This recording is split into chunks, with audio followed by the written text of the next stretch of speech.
सम्भाषणसन्देशसंस्कृतमासपत्रिकायां प्रकाशितानां बालकथानां ध्वनिप्रसारणम् इदं बालमोदिनी इति।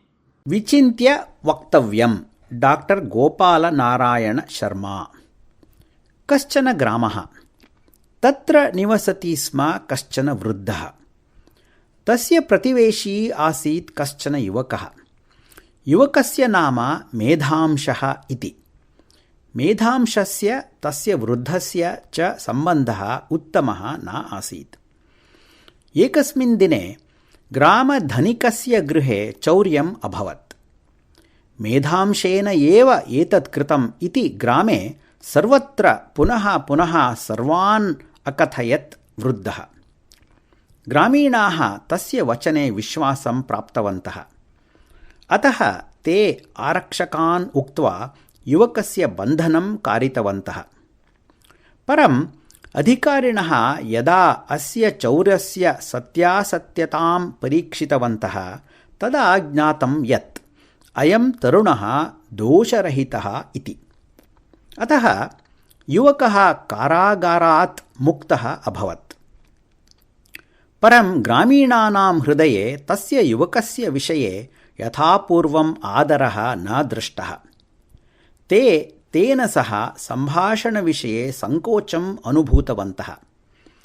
युवकः ग्रामीणानाम् एतेन व्यवहारेण आहतः खिन्नः च अभवत्। सः वृद्धम् अभाययत्। तव कारणतः एव ग्रामे मम विषये अनादरः समुत्पन्नः अस्ति। अहं त्वां हनिष्यामि, पश्य इति। एतत् असहमानः वृद्धः राजानं दृष्ट्वा अयं दुष्टः त्वां हनिष्यामि इति मां भाययति इति अवदत्। नृपः तरुणम् आनाय तदीयं कथनम् अपि अशृणोत्। अन्ते सः वृद्धम् उक्तवान्, आदौ दोषः तु भवता एव कृतः। तस्य परिणामरूपेण अयं युवकः भायनम् अकरोत्। अतः उभौ अपि परस्परं क्षमायाचनां कुर्यताम् इति। राज्ञः एतं निर्णयं पुरस्कुर्वन् युवकः तु क्षमायाचनां कृतवान्। परं क्षमायाचनां निराकुर्वता वृद्धेन उक्तं, महाराज, अहं किमर्थं क्षमायाचनां करवाणि? अस्य चौर्यकर्मणः वार्ता मया तु सम्पूर्णे ग्रामे नैव प्रसारिता। नृपः उक्तवान्, अस्य युवकस्य विषये भवान् यत् उक्तवान् तत् युक्तम् एव। भवतः एतम् एव आशयं कृपया एकस्मिन् कागदे लिखित्वा ददातु इति। वृद्धः एकस्मिन् कागदे स्वस्य आशयं लिखित्वा नृपाय दत्तवान्। नृपः तत् कागदम् अनेकशः खण्डयित्वा वृद्धाय दत्त्वा उक्तवान्, इमान् खण्डान् बहिः गत्वा पवने क्षिप इति। वृद्धः तथैव अकरोत्। ततः राजा तम् आदिशत्, सर्वान् अपि कागदखण्डान् सङ्गृह्य भवान् श्वः मम समक्षम् आनयेत्। एकोऽपि खण्डः परित्यक्तः न भवेत् इति।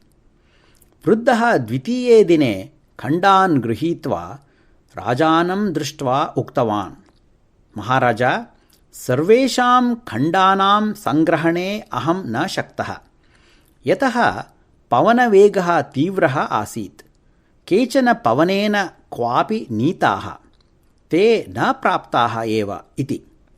तदा राजा अवदत्, वचनानि अपि कागदखण्डाः इव एव भवन्ति।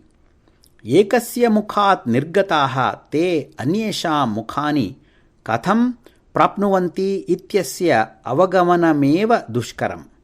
अतएव यस्य विषयस्य पूर्णज्ञानम् अस्माकं न स्यात् तस्य विषये असमीचीनं वचनं कदापि न वक्तव्यम्। वृद्धेन स्वस्य दोषम् अङ्गीकृत्य क्षमायाचना कृता।